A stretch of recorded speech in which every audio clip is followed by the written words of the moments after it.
Now, the Bram Weinstein Show on Washington's new home for sports, ESPN 630. Hey, babies. Hey, babies. Hey, babies. Hi, everyone. Hi, everyone. I own everything. Hi, everyone. I'm the best. Hi, everyone. I own everything. I own the bar you're in right now. Hi, everyone. That's not true. No, because it's in Virginia, and I don't like Virginia anymore. Hi, everyone. How's everybody doing today? What's up? We're on remote today. We are, yes. Yeah, so if you're looking for a little happy hour stop by before the games tonight, stop by Dudley's here in Shirlington. We're here. Lovely hosts. Thanks for having us back. We appreciate it. Great viewing experience. A couple of giant Easter bunnies next to the big screen over That's right. here. Get in the holiday spirit. Plenty of seats before the NCAA tournament kicks off tonight. So we're here to kind of celebrate the Sweet 16. Yep. So we'll thank Yingling, our primary sponsor, and of course Dudley's for having us out yet again. We'll be here. I'll be here till 5. Cal will do his show up until 6. I got to race out of here at 5. Callo asked me to stay. I'm not going to do it. It's fine. So I'll stay till 5. Okay. I figured I'd ask. Yeah. Thanks for having us out. We'll do this anytime. We like free stuff. We'll come out here anytime. That's right. We'll come out here anytime. Get out here. There's a hell of a game tonight between Houston and Duke. That's going to be something. That's going to be something. Someone that has Houston in their championship. Hinging on this one. Yes, absolutely. I still have UConn. I'm looking pretty good on that one. I was rooting they against, are a machine. Yeah, I was rooting against UConn They just are for the a chaos. machine. Let's start with the games last night, and then I'll get into some other stuff today. Let's see. Clemson beat Arizona. Clemson beat Arizona because Arizona could not hit a three. It just could not literally do it. And then the end of the game, I got to give Clemson a lot of credit. They ran 2 great inbounds plays, like set-piece plays, incredible. They got 2 N1s right at the end of the game and put them away. So we get Clemson in the Elite 8, which is a surprise, a little above their skis, but they knocked off Arizona partially because Arizona shot so poorly, but good on Clemson, so they get to the Elite 100%. 8. They're the one busting my bracket because I had them losing in the first round. I think they busted a lot of people's brackets. I had them losing in the first round in an upset. Yeah, we're still kind of in ACC land around here, and I think that's a shocker. Yes. The other one that I don't know. I mean, Alabama's got athletes, so I think I said this before the tournament started. I'm like, North Carolina is the 1 seed. I think there's just too many potholes for them, and they're going to lose somewhere along the way. And they ran into a very athletic team last night. That was a good one. Yep. And they got knocked off by Alabama, who, according to their coach, is peaking. As much as I really dislike this Nate Oates guy, he wins a lot. So I got to hand it to him. Like, he's figured out how to win a lot. So they knocked off North Carolina last night, first 1 seed to go out. Yep. And because we get Alabama and Clemson, my favorite tweet of the day was somebody who wrote, "Where's Chris Fowler and Kirk Herbstreit to call Clemson Alabama?" Because I think we kind of need that. That's actually pretty good. That's pretty good. That's a good one. Clemson, Alabama to get to the Final Four. That was a shocker. That's an unlikely scenario through the years that we get both of them at the same time in a spot like this. Future SEC rivals. Clemson, Alabama. Yeah, as soon as those lawsuits go through. As soon as those lawsuits go through. Yeah, Dabo's praying on it every day. He's praying on it. As soon as those courts just kill the ACC. Yeah, as soon as they kill the ACC, they're praying on it. What's going to happen to UVA on that one? Oh, boy. I don't know. Now, especially. Because they're one of those. I've talked about this like when the Pac-12 was going down. I went, who's going to be the teams that are going to get left out in the dust? And we've seen a little bit of that. UVA is going to be in trouble if the ACC disintegrates. We know where Clemson's going. We know where Florida State's going. I'm sure Miami will find, because they're too big a brand. They'll find a home. UVA and Virginia Tech actually have the same problem. Carolina's going to be fine. Yeah, Carolina will be somewhere. But with Virginia Tech and Virginia, they both have the same problem, just different sports. Virginia Tech, a historic football school, but hasn't been good in like 10 years at this point. But they've got the profile. They got the town. They got the stadium. They've got the alumni base. They sell out that stadium. Like, they look like an SEC school. They need to get back, though, to just good. They haven't even been that. And then UVA, the same thing, though. They're hoops. Yes, they just came off of a national championship 4 or 5 years ago, but same thing. They need to kind of get back to a elevated product so everyone says, oh, yeah, we need them. We need them to come along here. I got to tell you, though, they're rooting against these lawsuits because they're the ones who are going to be in trouble trying to find a place to go. And I think the leftovers of the ACC are going to be different than the leftovers of the Pac-12. Yes. Wake Forest is going to be in trouble. Georgia Tech's going to be in trouble. NC State's probably going to be in trouble. Duke. Oh, I pray people are like, you know what? What are we going to do with them? Yeah, right. What do we want to do with them? What are we doing? The SEC's not taking them. What are they going to take them for? Like, why would they take them? They're not going to take them. K's going to be, my legacy's ruined. We don't have a Well, he'll wait till he wakes up from his warlock Yeah. coffin in 50 years, and there'll be something else that they need to become a part of. Well, like, if they get left out, you'll see this plume of black smoke that'll pop up, and then everyone's going to change their mind really quickly before he curses. I told you my hot take with Duke too. They're going to ruin it. Like they're going to get a new state-of-the-art arena, and it's going to ruin them. Like they're going to get rid of Cameron at some point. They really should not do that. They're going to though. You know how this they works. Really, like Kansas City, the Chiefs are, openly complaining about their stadium. Right, it is right. very old. And they want to move it, and they want to do it now while Mahomes is in his, Sure, prime. So as they, you should. because you want to scare people, we might move, which they're not going to do. But like, they're scare people. They're going to end up with some brand new stadium. It's going to be like everybody else's stadium, and all of the originality of Arrowhead's going to be gone. And like, I hate that. I do. I hate that. I think certain places, like I like that they kept Lambeau. I think Camden Yards ought to stay this way forever. I think Fenway should stay this way forever. Right. Like, you do upgrades and all that stuff, but if they ever move out of Cameron, they're idiots. Like, they have a cathedral to the sport. It is a church. You should never. It would be blasphemy to get rid of that, and they'll just be like everybody else if Correct. that's what they do. No, they'll just be everybody else. We've just seen the movie too many times. Somebody's going to come along and go, it'd be great. And we sell all these luxury suites. That's what's going to happen. This is how it always works. It'll be like an old pyramid in Egypt, though. They'll bury Coach K, and it'll be his. It'll be his tomb. That'll be for Coach him. K's tomb. Coach K's like tomb, that. and then he'll every once in a while he'll just pop out, and they're like, "Where's the body?" Like, we don't know. He's flying around somewhere. Plume of smoke. I'm back, everybody. It's me. All right, let's see the other games. UConn is just killing people. UConn is a machine. Just killing people. They blew out San Diego State by 30. They'll get their first, I would, not to dismiss San Diego State, but they're going to get their first real test to get back to the Final Four. They're going to get Illinois, who, I think like the other day when we were talking about it, Vegas had this. That was a toss-up. Illinois was playing well. Iowa State was on a heater off of the Big 12 championship. That felt like, of all the games that were coming in here, I was surprised by Clemson. That's the only one. Alabama, North Carolina, I thought would probably be close. If Carolina doesn't really perform in the interior, that they were going to be in for a close game. We'll see how it plays out. Like, the other ones were kind of chalky. Clemson was a surprise. The Illinois-Iowa State game was a total toss-up, and we got a total toss-up last night. So Illinois gets there. So we're going to have some big conference interlopers. The teams that don't typically get this far, like Clemson, Illinois, suddenly there. Yep. So we'll get a very different Final Four, I think, out of all of this. Yep. Okay. We'll preview all the games for tonight later on. A reminder, we're at Dudley's. We'll be here. I'll be here till 5. Cal will be here till 6. We'll be live here. So if you're getting ready for happy hour, work's ending for you, come on by and then get your seats early here. It's good night of college basketball, especially with Duke and Houston playing tonight. That'll be a heavyweight battle. That one feels like every once in a while this happens in the tournament. The way both those teams are going, especially Duke from their last round, that's like a national championship matchup. Yep, exactly right. It really is. Yep. Like, they're both, whoever wins that is going to be in line to win the national championship. So that's a heavyweight battle tonight. All right, let me get into Pro Day Palooza, because we had the two important ones. Not that Caleb's wasn't, but I don't think we're getting him, and I think we all kind of know that. I know everyone keeps trying to shame him for fingernail polish, but I don't think that's going to spook Chicago out of the pick. Doesn't sound like it. Maybe he's trying to spook them out of it.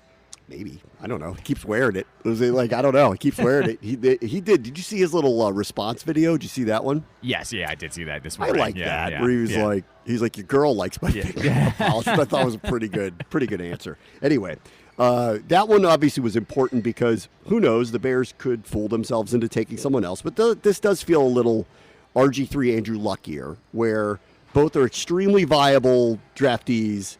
I suppose you could talk yourself out of the one who's obvious, and I think that's Caleb Williams, but I don't think Chicago's going to do it. So that Pro Day was important for Washington to be there on the just in case they don't like his fingernail polish. It was important.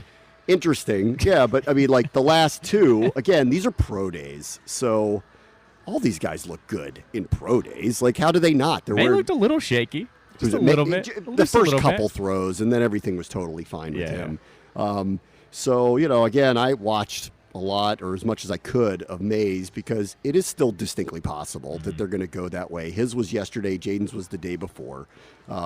Brian Kelly, thank you for the gift that was doing an interview. Did you notice saying, he talks? He speaks normally. Did you he notice speaks that? normally now. Yeah. Did you notice that? Yeah, I'm not even going to do the. You can't, because he doesn't talk like that. He decided anymore. not to do that That's anymore. Right, yeah. He got shamed into stop talking like you're from here when you're not can't from do here. fighting Brian Kellys anymore. You're from Boston, dude.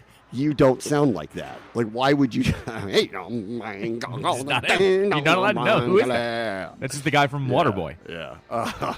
So he gave up the goods yesterday. Did an interview, and these guys think you can only hold it in so long. And he just said something to the effect of, I think he answered all the questions, and he's going to be really great with the weapons in Washington. Yep, right. And everybody went, oh, really? No. Is that right? He said making plays, and like there was like a pregnant pause, and he goes, in Washington. And I was like, dude. Yeah, okay.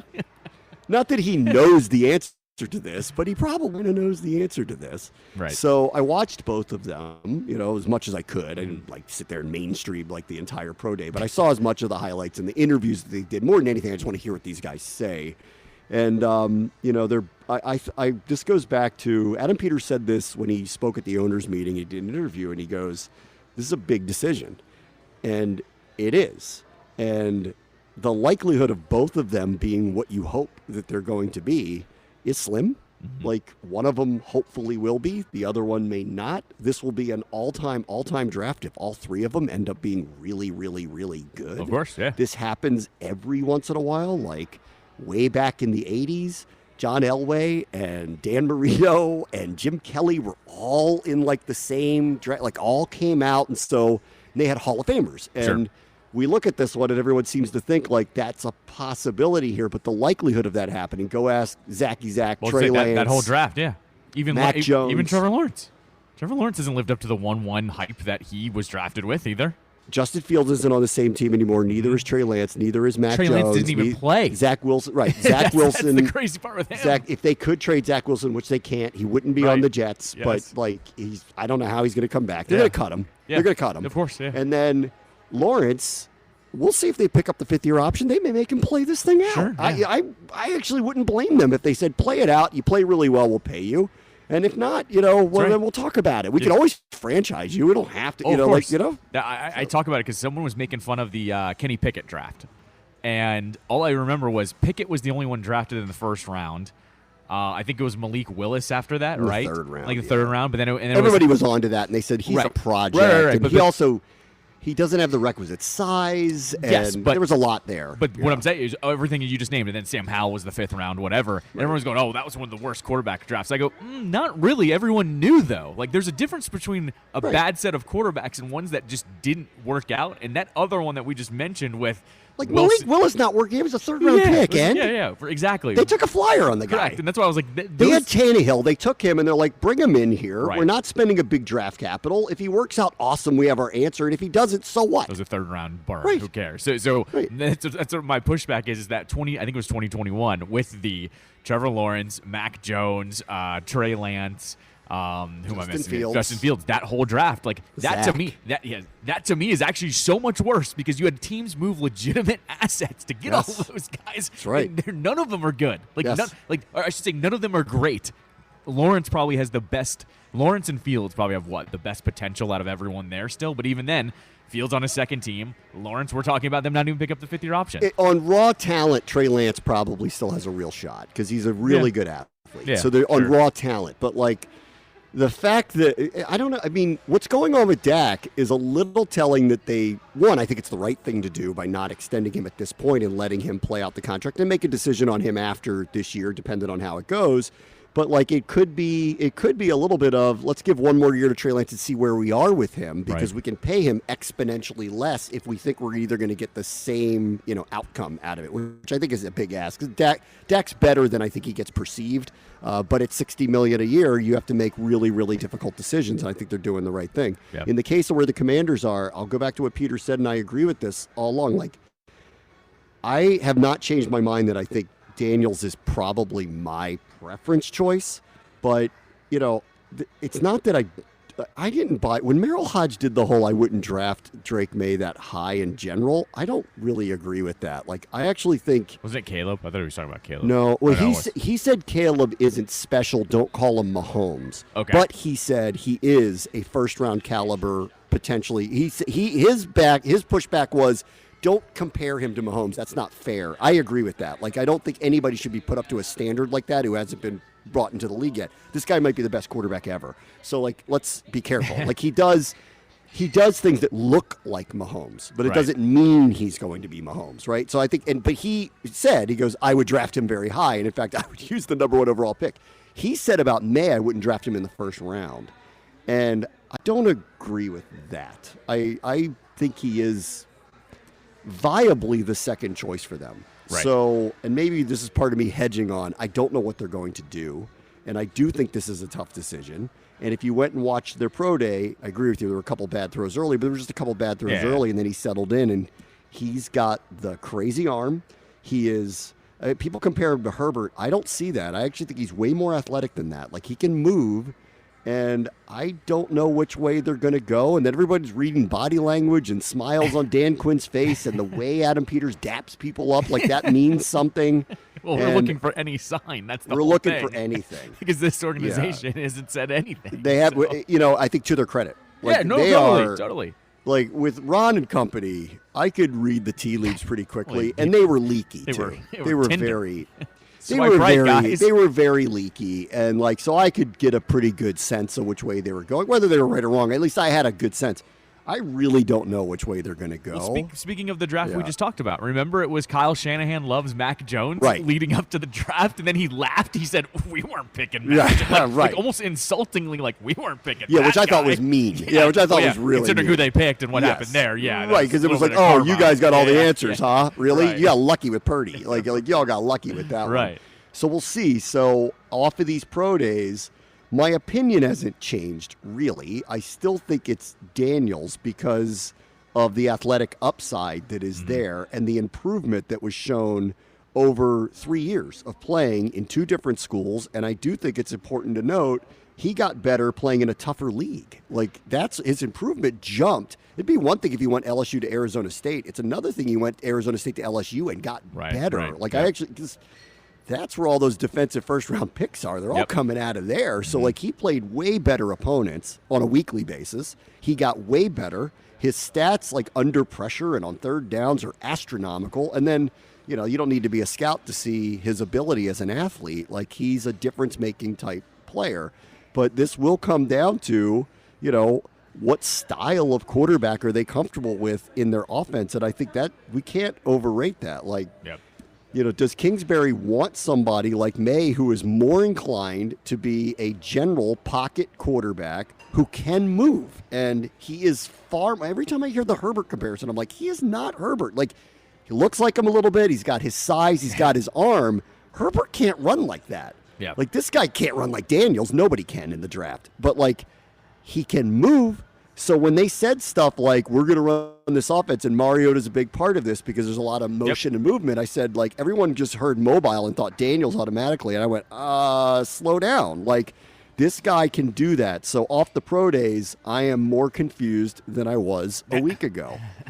I was. Like, I'm waiting for one of them to screw up. And neither one of them has. No, of course not. They haven't. I mean, that's the whole point, is that this thing was already neck and neck. And you're also hearing the overarching conversation. It shifted like what? I'd say in the last 2 or 3 weeks where people were going, well, yeah, Caleb Williams is the number 1 overall pick, but any other draft, these two are going 1 and 2 no matter what. Like, we're starting to get the generational talent comparisons on all 3 of them, I feel like. Everyone says Caleb Williams is clear-cut number 1, but those guys at 2 and 3, don't call them 2 and 3. They would be number 1 picks in any other draft, essentially. That's right.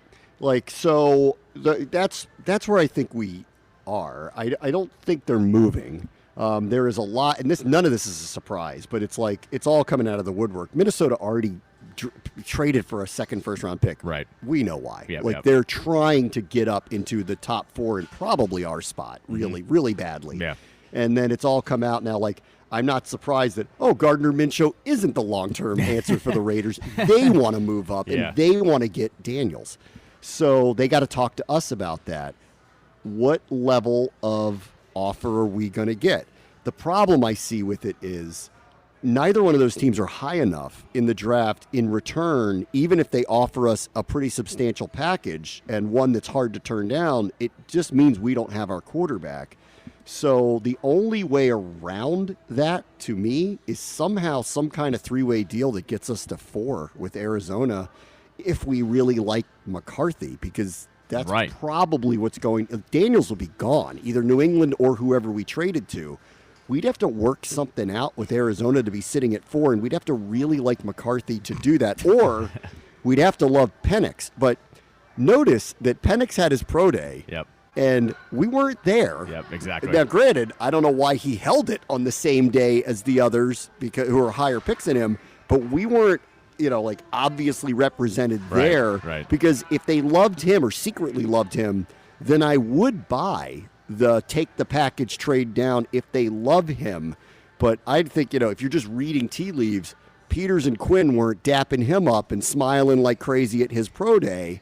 And I think that would have been a massive tell if either one of them were present at Penix's pro day. So I don't know how we trade down, even though all the reporting now is how hot to trot Minnesota and the Raiders are. I don't see how we take their picks. And I'll go back to what Peter said a week ago. We are going to do something that is right for us, that makes our team better. Trading out of that pick and not having an answer at quarterback when you have this level and caliber in front of you, this isn't the pick at draft year. I don't know how your team's better, even if you get a lot of draft capital. You're still missing a quarterback. The only thing is if that rumored Vikings one that they did last year, remember it was like 6 first-round picks or something crazy, that whatever they offered I to don't move believe that. And you know what? Like, if that is actually true, the Colts didn't give up on Anthony Richardson for 6 first-round picks. They're idiots. I don't care how good he ends up being. Like, he was a total project. There's no way that's true. There's no way. I don't think Goodell would have let that go through. There's no way that's true. Would Goodell let a team give up over half a decade of first-round picks? I don't think he would. I don't think you could approve it. Can you stop somebody from being dumb? There's no rule against being dumb. That's fair, I guess. Right, so push will come to shove in the next 2 weeks. What's the real offer? Yep, right, correct. Exactly. Now, Minnesota and the Raiders have to love Daniels. Right. Otherwise, they may not be talking to us, That's really. Right. Yeah, but correct. If they do and they want him, it's going to have to be pretty hefty. And I don't think we're moving off of it, but maybe. And the only way I could see it working is we'd have to end up back at 4 with a lot of draft capital to boot and then get ready for JJ, because that is what the case would be. Unless for some reason they like Penix, but I just don't believe it. They sent people out there, but they didn't send the people out there. That would have been very telling if for some reason Dan Quinn was at that pro day. Right. So we'll see. So we'll wait and see what old Antonio Pierce got up his sleeve to try to get us to give up Jayden Daniels, and it's going to have to be 6 first-round picks. It's going to have to be, I was going to say, it's going to have to be a legitimately ridiculous offer, because I don't see this regime budging on the number 2 pick. A room for life and a giant marker at the Cosmo would entice me if I was the GM. Luckily, you're not in the room. You could get me with that one. You give me a penthouse that's mine forever and a marker to do whatever I want gambling at the Cosmo. I might be in for that. Outside of that, though, you're not in the room, though. So thank God. Thank God I'm not in the room. All right, that's pulling a Ted over there. Benefits me. Hi, everyone. And no one else. I'm going to talk about this at 4. Oh man, did you see the press conference? Saw some of it. Yes. Oh, Ted. I mean, it's not surprising that he made it about him. Not surprising. What else would he do? Of course not. He wants his ego boost. He's going to speak. He's going to speak about himself. Ego boosting. That's what he does. Yes. I own Washington now. They love me more than Virginia loves me. It's like Zach posting selfies with Jose Andres. Yeah. Yeah, listen. Jose, he knows where the bread's buttered. He's like, I'm going to have a restaurant in all these places, baby. It's just a lot of that. That's all. All right, let's take a quick break. We are live at Dudley's in Shirlington. Come join us for happy hour. We'll be here till 5 and Callow till 6. Back after this. Bram Weinstein Show, ESPN 630, Sports Capital. All right, welcome back here live in Dudley's in Shirlington Village. We'll be here till 5 today for happy hour. Callow will have his show, The Line Change, afterwards until 6. Thanks to Yingling and, of course, Dudley's for hosting us today, getting you set for the Sweet 16 tonight, the other 4 games to complete the Elite 8. So come join us here. Plenty of seats available at this Yes. point. Work's going to be ending soon. Hopefully we'll get to come join us. We'll be here for a while. All right, let me get into a couple other football things real quick here. So Rich Eisen did he put a segment of his show out, and he was talking about Daniels or May, so I listened to it. And he ended up on a landing on he thinks Washington will take Jayden Daniels too, which is where I've kind of landed on it. One other thing on that, there's a weird, like, from his pro day, his elbow looks weird. Yes. Yeah. And all these doctors are now weighing in. Right. Some people are going, it's like some kind of optical illusion, and then others are going. Then these doctors going, that's like a sac that like got infected or something. It's not a big deal. Yeah. And then people are like, ew. So I don't know what to make of it. I mean, it's weird. He did tweet this morning about it.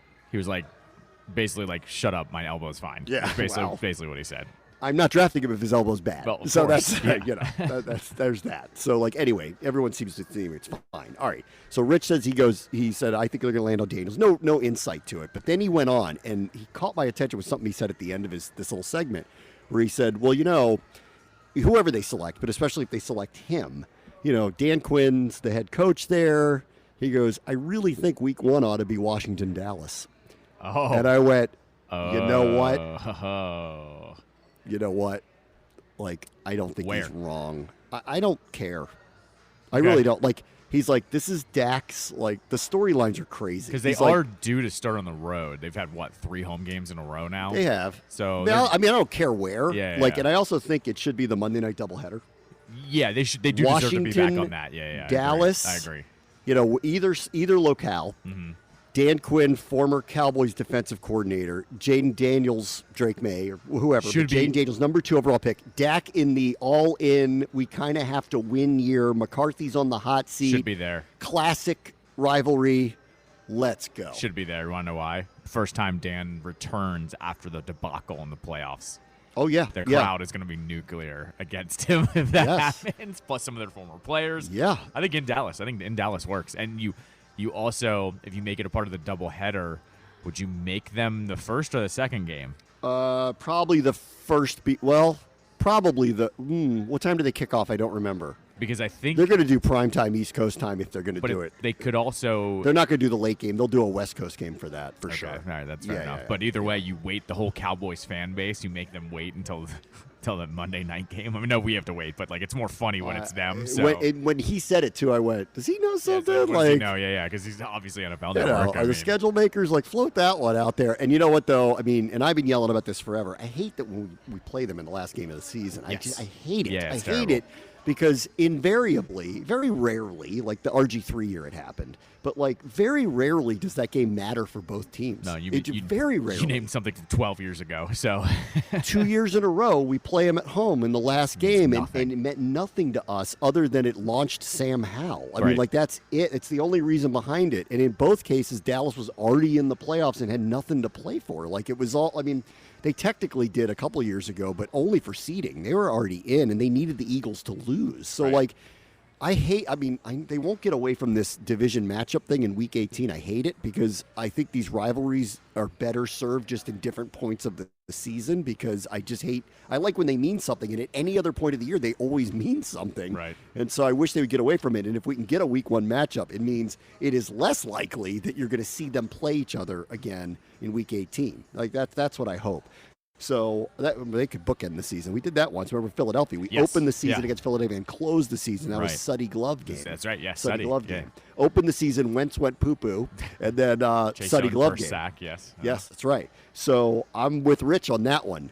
Week 1, Washington, Dallas. Either location, I'm all in on. Jayden Daniels' debut is on Monday Night Football, either at home or in Dallas. It's a huge year for Dallas. Dan Quinn connections. Let's go. I love it. I think it's been a while too. When's the last time they played the Cowboys Week 1? The only one that comes. Week 1? The only time it comes to mind is when McNabb debuted. Remember McNabb debuted at FedEx, and I think that was the Sunday nighter. Remember D'Angelo Hall had a pick 6 on Romo. I think that's the only time I can remember it being Week 1, true a true Week 1. Because we've had early ones where it's been Week 2 or 3. They do that one all the time, but Week 1 Dallas, nothing's coming to mind. No.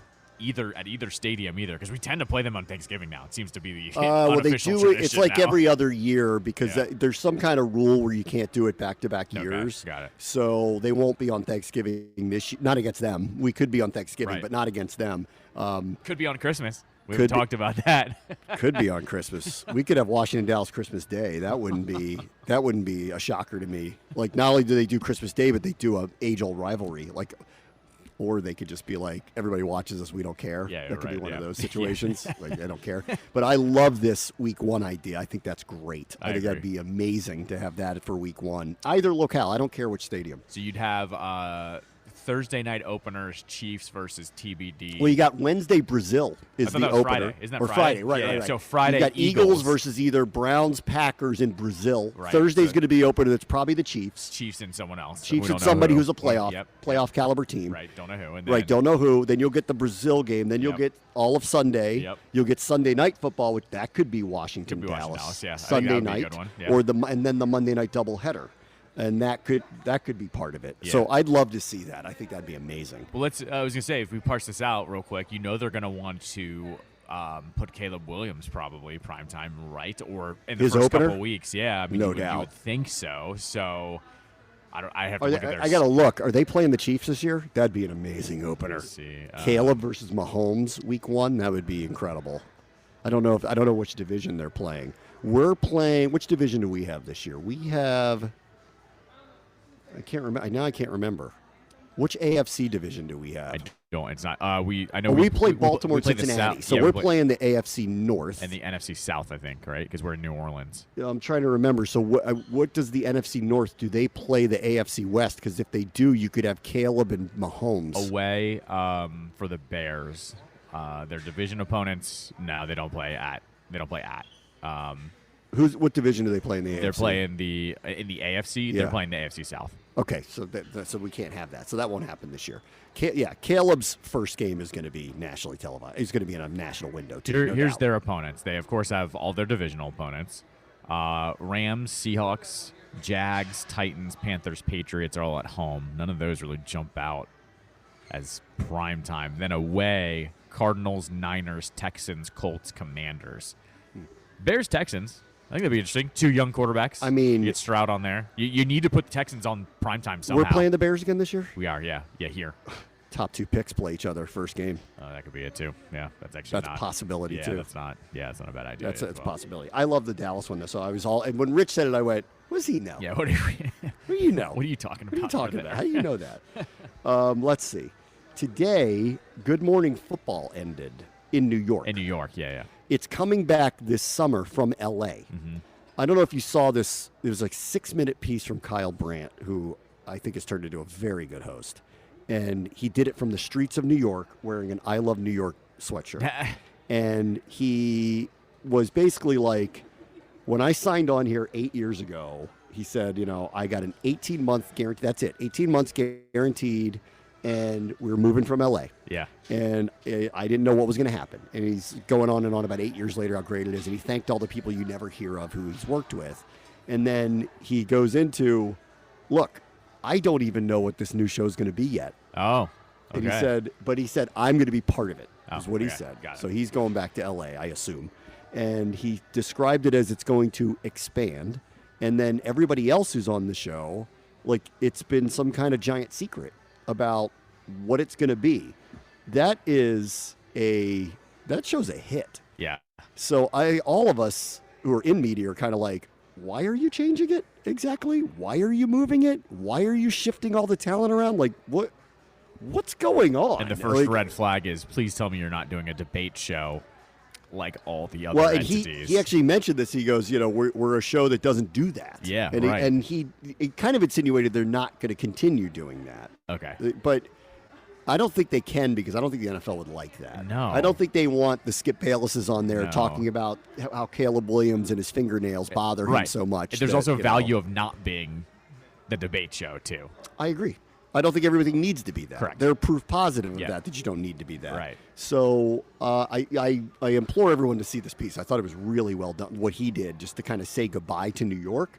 And he did leave open this. I'm not even sure why we're doing this yet, and some of these things are very unanswered. So I guess we'll have to see in the summer what that looks like. But they're taking a break until the summer to reboot out of Los Angeles. Okay. I haven't understood why they're doing this, and I can't wait to hear their reasoning behind it, because it's not like that show's their best show on that network. Yeah, right, exactly. And not close, and really is like internally in the NFL world, that's the show of record, actually, over ESPN or Stephen A or anybody else. That's the one where everybody goes on, talks to, kind of sets the tone for the day. So I'm a little surprised, too, that happened. It's also, I always talk about that show, too. I always love the vibes on that show, like them showing up in team gear, looking really casual when it's the morning crew. Like, that show is actually one of the few ones that the vibe of it feels different than any other show, too, where it's this. I watch that show, and even though I work in media, I go, these are fans just like me. Yeah. And their best, like, everyone's best interest is talked about within that show, Yes. too. Of like, I'm glad you're wearing your Bengals jersey today, whoever happens to be on that day or whatever. I've always liked the vibe of that show more than whatever ESPN does now. It's very well done. Yeah. It's a very well done show, and I was surprised when they made this announcement, but today was the last day of it, so you'll see it in a few months. All right, last thing before we go to a break. The Chiefs signed a rugby star, a literal rugby star, to their roster. Oh. What is that about? Yeah. He doesn't play our game. Right. What's going on there? What are they doing? Yeah. What is this guy going to do? Right. Is he tush push? Who is this guy? Yeah. Exactly. So I need to ask Andy Reid, what's up with signing the rugby star? What did you see in him that's going to be translatable to the NFL? And is this going to be the start of all of a sudden we're going to get all these rugby stars here? Yeah, I don't know what's up. I don't know either. Yeah. Like, we're still a passing league, right? We're still doing that? I think so. Okay. Think so. All right, let me take a quick break because Cameron Harris, who's the running back for the Defenders, is going to join us as they get set for their season. He's got an incredible backstory. We'll talk to him next as we get set for the start of the UFL season with the Defenders getting going tomorrow. Bram Watch the show, ESPN 630 Sports Capital. All right, welcome back live at Dudley's in Shirlington Village. We'll be here until 5 o'clock, getting you set for the NCAA tournament tonight here from this great viewing experience. This weekend, we get the DC Defenders back on the field this weekend. They're taking on the San Antonio Brahmas out on the road, and then they'll be back home next Sunday for their home opener at Audi Field against the Houston Roughnecks, and one of their stars is joining us now. Cameron Harris, the running back, joins us live here. Hey, Cameron, how are you? Thanks for coming on today. Hey, how you doing? I'm doing great. Thanks for having me.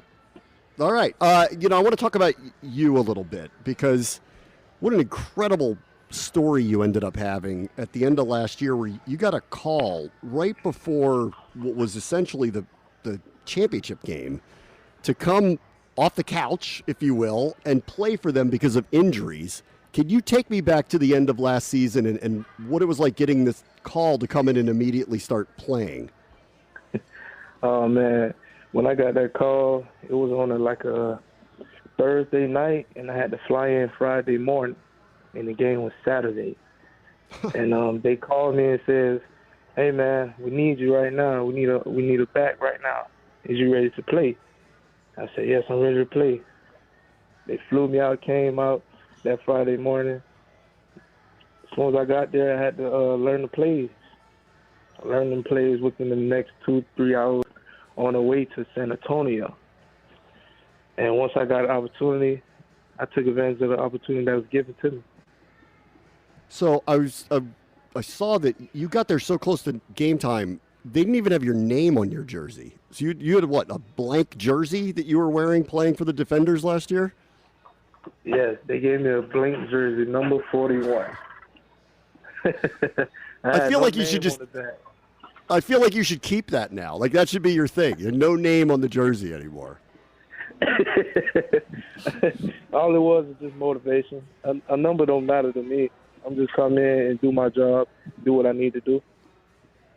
So obviously you had a great collegiate career, but you had a bunch of injuries in college. What did you kind of think about where your football career would go after your experience at Miami? Really, that was my first major injury at Miami. It was something I had to go through adversity. Sure, if I didn't get injured, I'd probably been drafted somewhere with the league. But everything happens for a reason, and I thank God put me in the position that I am today, helping out DC and looking to bring in the championship this year because we came up short last year.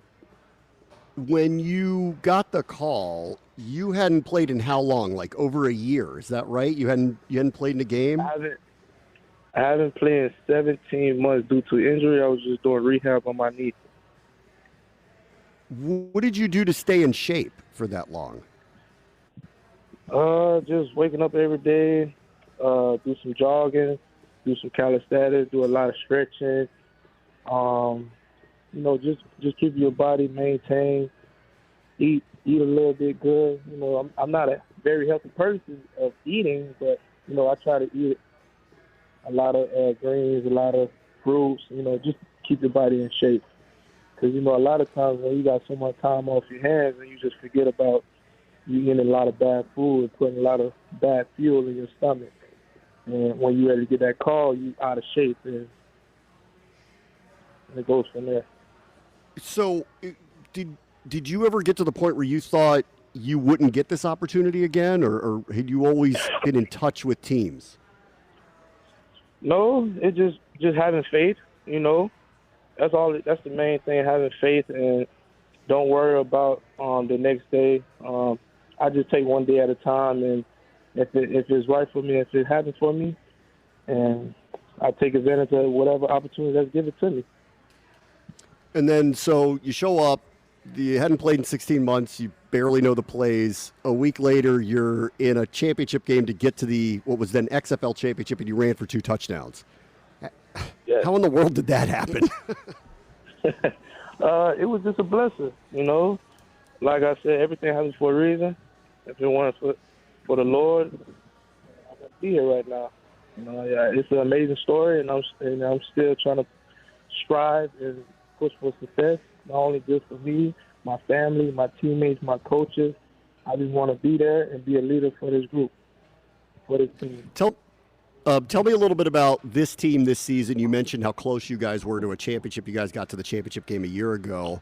What are your expectations for the Defenders this year entering the season? Our expectation is just worry about our assignment. Nobody could beat us. As you see last year doesn't matter. This year, new year. Nobody could beat us as long as we be disciplined, as long as we work hard, as long as we dedicated to anything on the field, we'll be ready to go. All right, last thing, tell me about playing in this league. Like, what is the level of competition like? What have you made of your action so far in this league in terms of the competition level? The competition level is very hardcore, and it's amazing. There's a lot of guys that don't supposed to be in this league, that supposed to be in the next league, in the NFL. But it's better for us because the competition level is great. It's going to be a competitive game every day. It's going to be hard-nosed football every game. It's not going to be easy. Every game is going to be tough. So you got to bring your A game every game. Cameron, thank you so much for coming on today. Good luck this season with the Defenders. You guys are kicking off this weekend. Thanks so much for joining us. Thank you. I appreciate you guys. All right, that's Cameron Harris of the DC Defenders. UFL season, it's now called the UFLs. Yep. They had the merge. Gets underway Saturday. The Defenders' first game is against San Antonio. That's on Sunday. You can watch it on ESPN at 12 o'clock. And then the home opener, so get the beer snake ready, is next Sunday against the Houston Roughnecks, 4 p.m. kickoff. 4 p.m., how about that? NFL timing kickoff, I like that. 4 p.m. kickoff down at Audi Field. I am actually going to head to the Spirit game this weekend to go see them play for the first time live out at Audi Field. So if any of you all are coming out to that one, come say hello. I can't wait to go see them play. You should put some Hey Babies koozies in your pocket. Well, maybe I will. You can hand them out. Just hand them out to people. Like a politician. Yeah. This is what I say at the beginning of my shows. Here, take this with you. Crowd at West Virginia last week loved those koozies, by the way. Oh, they did? The crowd crowd in front of me had them. Oh, they liked those? Yeah, they didn't know what it was? They had no idea what it meant, but they loved the koozies. Oh, thank you for this koozie to keep my beer cold. They were all men, but Michael. so they didn't sound like that. But they were actually impressive. Yeah. There were 2 empty buckets of beer when we showed up around noon. They were still there when we left. Yeah. And they were fine. Oh, good. They're fine. They were cruising all day. They know what they're doing. The up best there. Best day of the year. They're best in shape. Yeah. They're in shape they for were this conditioned. time of year. Yeah, they were very conditioned for the day. Yes. I have actually not been to a Defenders game live, so I think I might have to. Really? I might have to do that this year. Dude. I do want to sit in the beer snake section too. I do want to be part of whatever that. you think College Park football should be is what a Defenders game yeah? is. Yeah, it's debauchery. The crowd there is. They're into it. It's College Park. Okay. It's the only way I can describe it. Burning couches.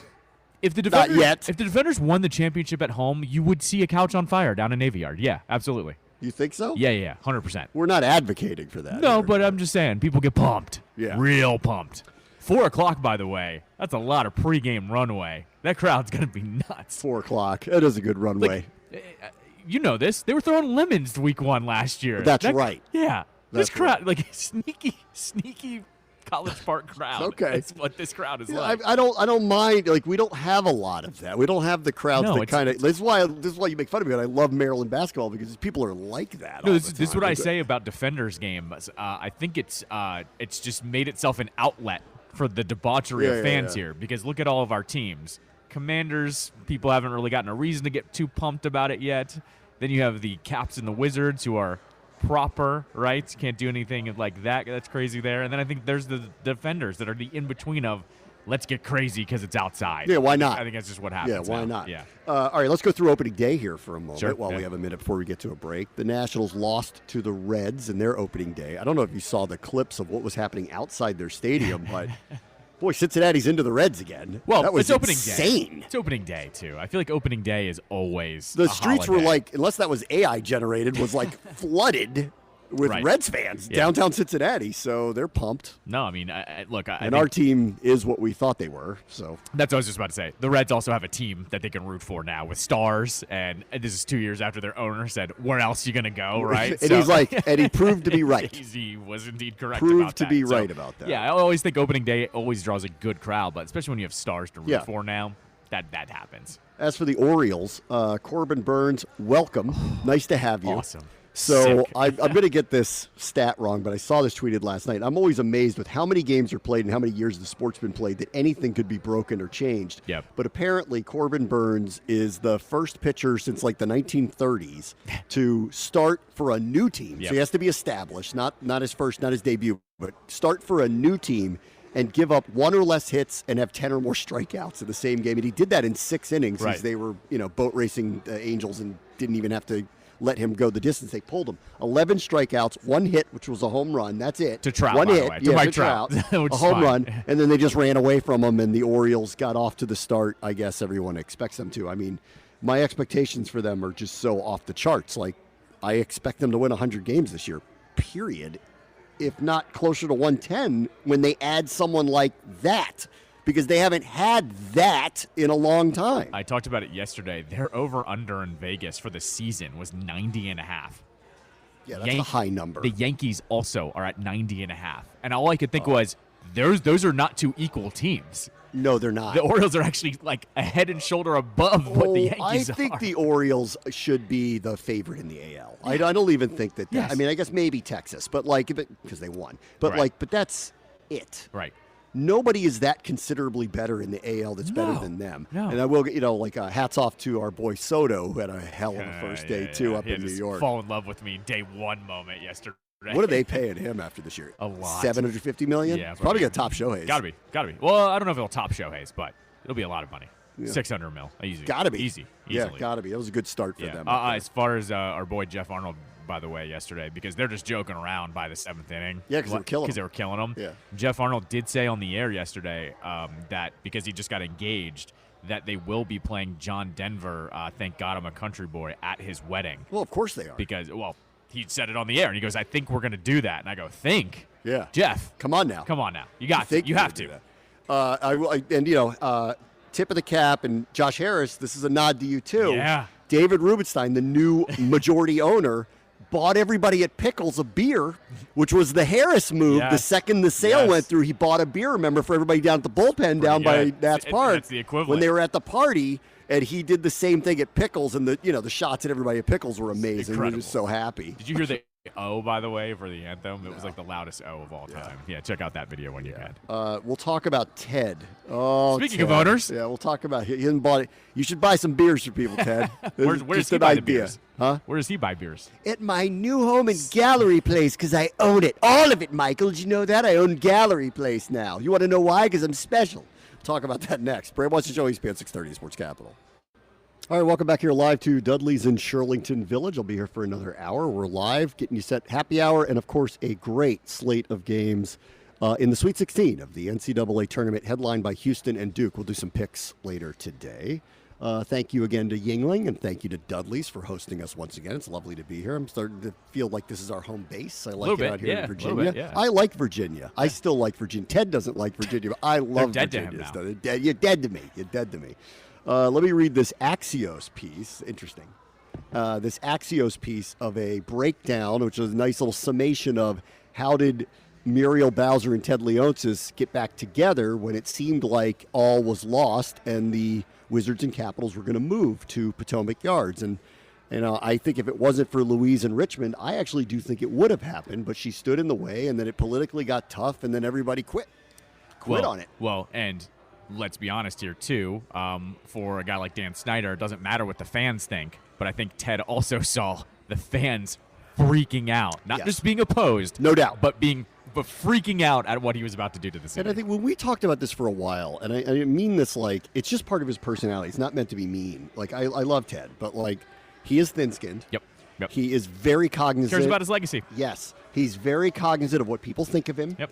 And this was probably the first time that he received the type of criticism that hurt him in his heart. Correct.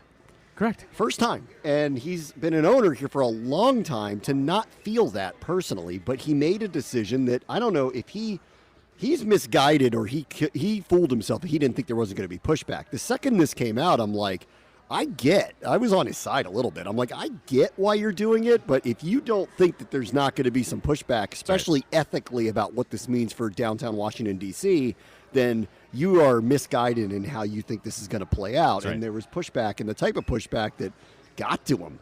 So much so that they tried to PR this thing in a way that went the wrong way. Correct. Over and over and over. He kept saying the wrong things about it. You and I talk about the moment of where, with the Snyders, that when Tanya was booed doing a PSA for breast cancer awareness, that was one of the moments, allegedly, that she turned to Dan and said, we need to sell the team if I'm getting booed doing that. I have never confirmed that to be the case, but many people have brought up that when that happened, it was the final straw for okay. Right. You know, like right. I don't think we need to be part of this. In a similar light, not the same, but I've mentioned this, that TJ Oshie was honored for his 1,000th game on Sunday. When he put his thank you up on the big board, he was booed. And it's different being booed by the Caps fans than it is the Wizards fans. Caps fans have had a really good time with this iteration of the franchise. I hate when they complain. I don't want to hear it because, like, you guys have had it good. No, of course. And I'm one of them. And we've had it good with it. Yeah. Don't at me with we've only won one Stanley Cup. This team's been extremely relevant for a very long time. Right. We're going on almost 20 years now. Yes. But when that fan base boos you on a thank you message, loud and clear is how the fan base is reacting towards you. Here's what Axios wrote, which I thought was a very good summation of what happened. He said, to hear Ted Leonsis tell it, Mayor Muriel Bowser never stopped talking with him, even after the heart-stopping news late last year that his Washington Capitals and Wizards would ditch downtown for Alexandria. The mayor and the billionaire sports owner worked towards a $515 million deal for over a month to keep the teams downtown. Here's how it went down. Behind the scenes, after the Potomac Yard project was announced, the duo first bumped into each other, leaving separate events at the Waldorf Astoria in the old post office building. Okay. They returned a handful of times, and the final get-together coming late last week. Leonsis said at his news conference, I would jump up and run to the bar and get some drinks. The mayor and the billionaire would then talk about downtown and the future of the city. Capital One Arena, of course, built in 1997, et cetera, et cetera. So in late February, the mayor's side made an enticing offer that DC can secure the space for Monumental to expand next door at Gallery Place, the shopping center where a number of the retailers had shuttered. Bed Bath & Beyond. We had heard that Clyde's was going out. I wonder if they've changed their mind about that. No, they had announced basically if they were leaving, they were leaving too. So I'm guessing that has now been backtracked. I'm guessing. So it says, for Monumental, the reaction was, okay, maybe we can get close to a campus-like experience. That's Monica Dixon, who's one of the top executives over at Monumental. That was a very important and big moment for us. We said this from the get-go. Give him the space. Just give him the space. They listen to our shows. I understand why he wants to do this. They're giving him a lot of acreage. A lot of these sports teams have become real estate holding companies too. They have to expand the footprint. I get why he's doing this. Go read what's happening around the country. It's going to be hard to compete with that. Because you can't give them big swatches of land unless it's RFK in this area. You're going to have to figure out something down there. But guess what? Because of conditions, which is part of the reason why he was talking about moving too, a lot of this space was suddenly vacant. Give it to him.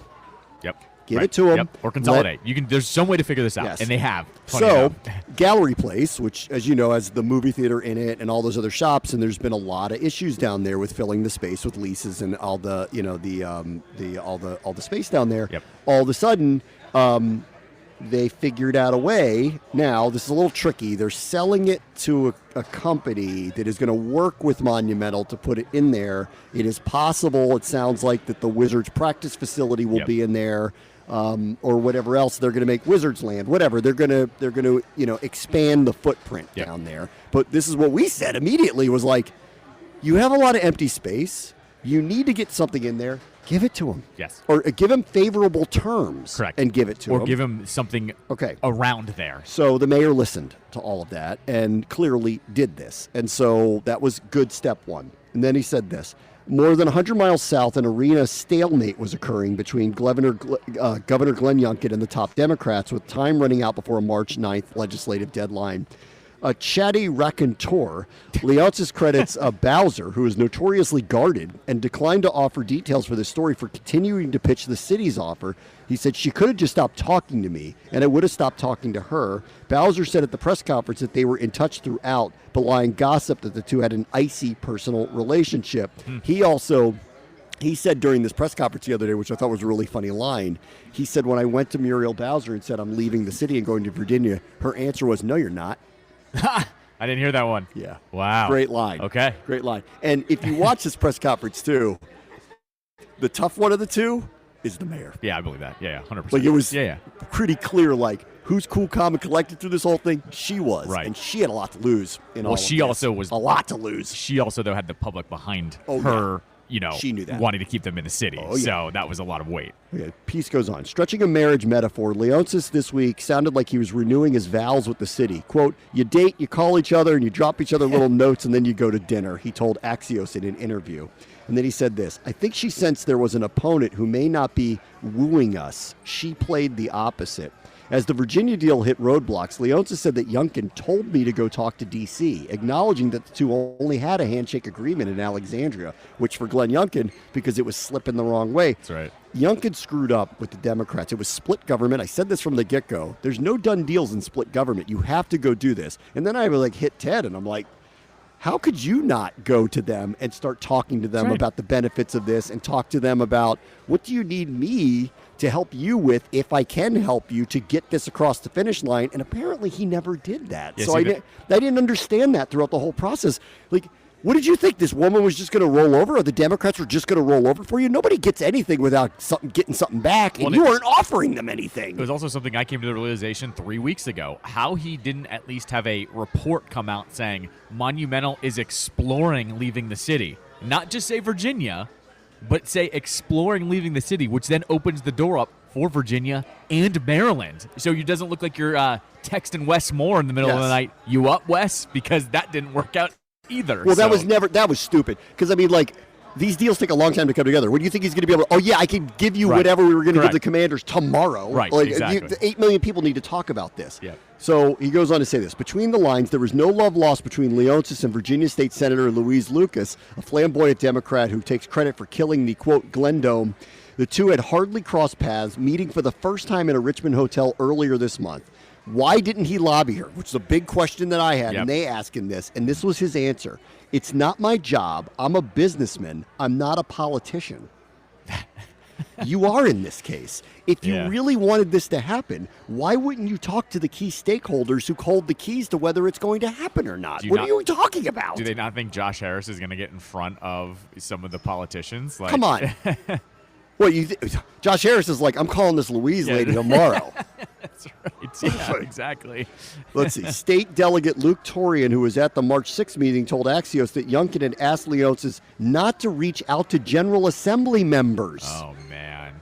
Youngkin spokesperson Rob Danchin told Axios that's completely false. And I have a hard time believing that. But, like, the way it went down, it did seem like that was happening. Because remember at the beginning, I'm like, it's split government. Why is he not talking to these people? And the second she started to get real chirpy about how I'm going to get in the way of this, I'm like, go talk to her. Right. Like, what does she want? And she's like, I want some toll relief in the Tidewater area. Right.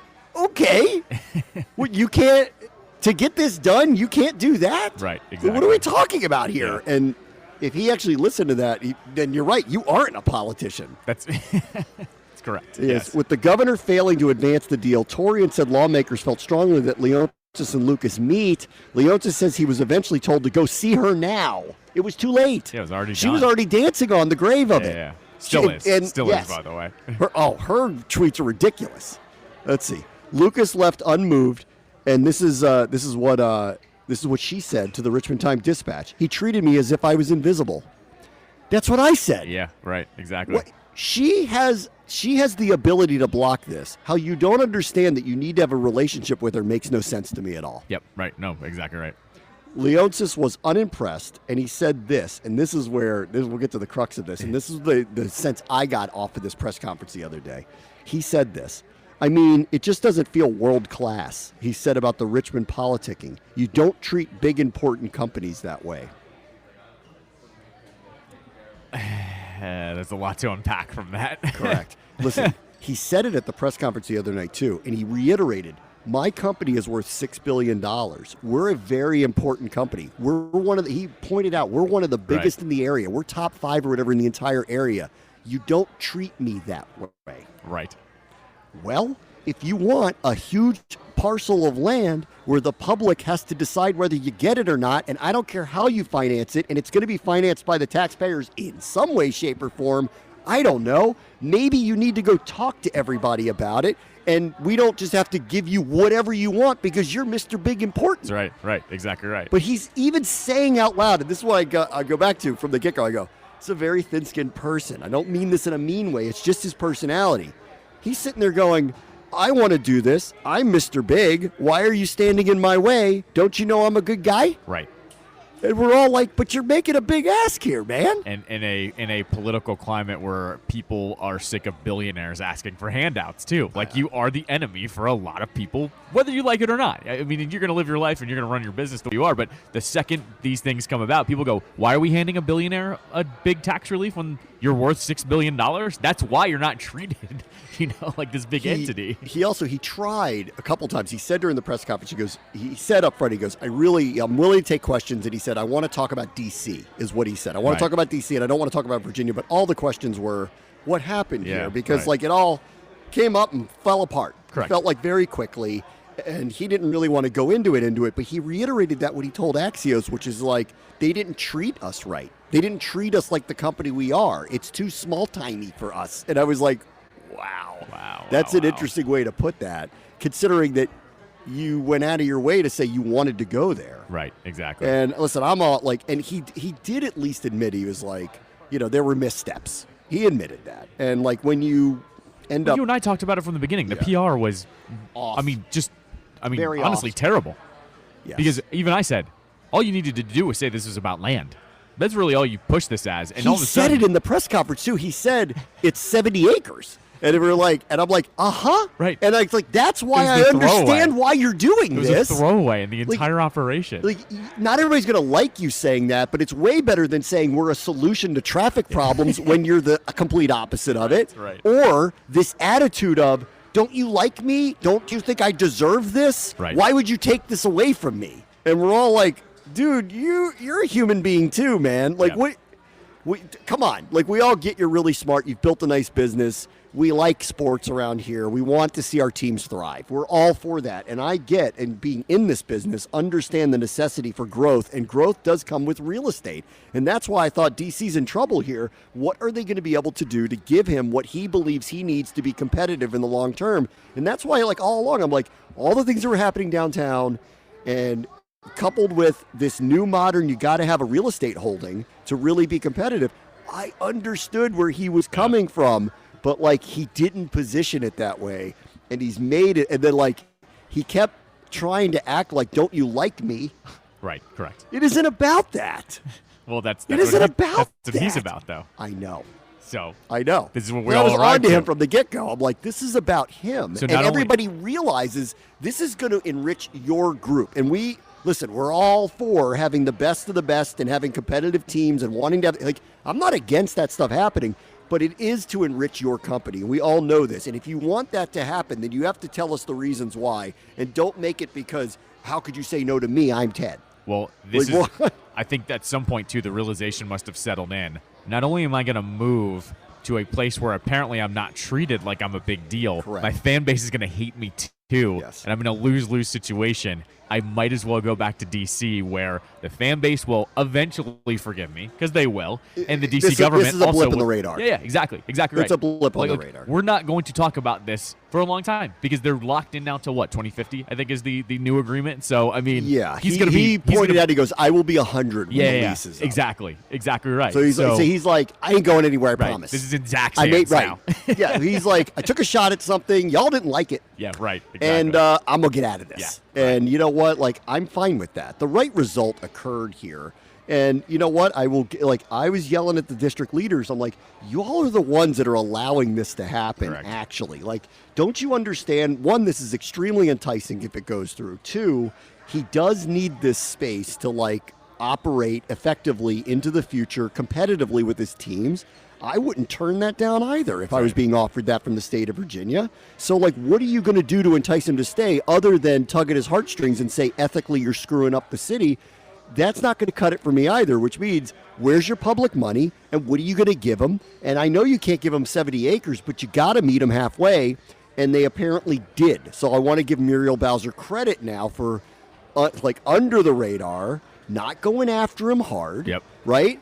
And I was like, this is a mistake by her. She needs, you know what? Now, maybe this is incompetence on their part, politicking the Virginia legislators the correct way to get this done, and that's part of it.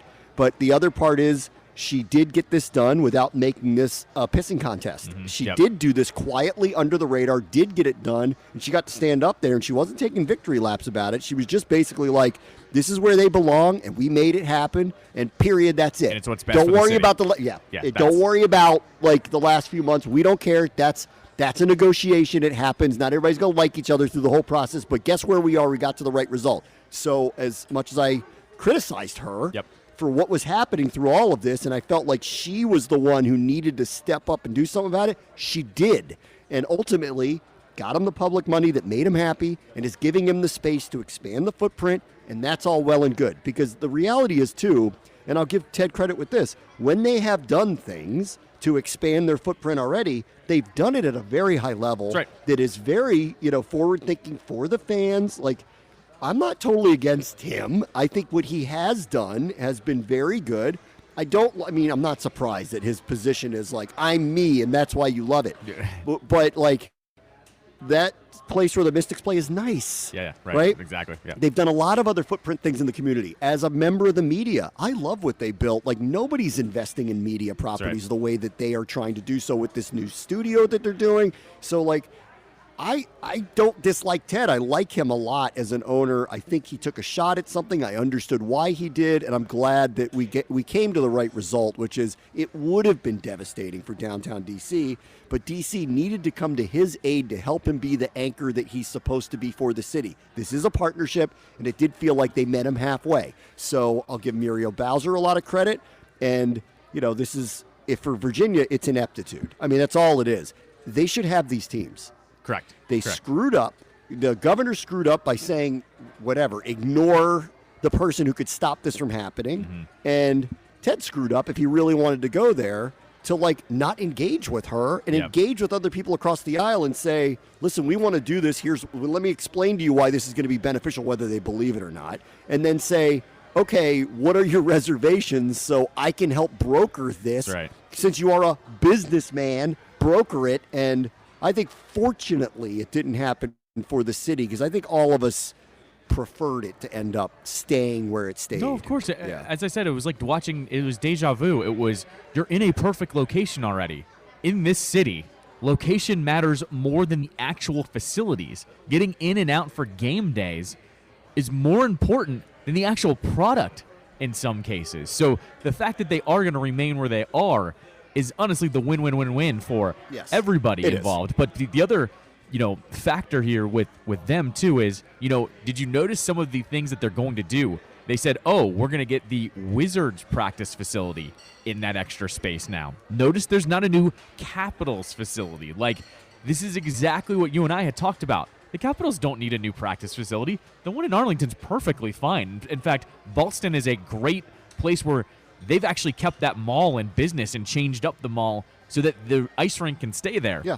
So they're perfectly fine there. The fact now, though, that they've said, in that new space, the Wizards practice facility is going to be there. They'll be able to practice there and then play at Capital One Arena later that night. The fact that that's going to be a thing now is beneficial for everybody. By the way, too, the details on some of that stuff, too, he addressed on Twitter. I don't know if you saw it, because one of the ones I make fun of, which is why I think they listen to our shows now, the one I make fun of is the ramen shop across the street from the entrance. They said that specifically they were going to get rid of that streetery, right? Yeah. That company came out and saw said, we haven't heard anything. Ted Quote retweeted it and said, I'm looking forward to talking to them later today about how we figure this out. It's difficult for us to load things in and out with that happening. Like the fact, though, that he is directly addressing this now and not saying... Well, and that stuff's petty. Correct. Like these people, I think these are small businesses that are down there that he doesn't own. They're trying to survive, right? They have problems. You're fully aware of all the problems that are down there, and you're saying the 5 tables that are outside on the street are getting in your way. Can we just talk about this? Because it's that little stuff that we go, Ted, come on, man. Like come on. And he tweeted out, I forget who he spoke to yesterday, too, about it was somebody from D.C., but talked to him about, go-go and the music scene.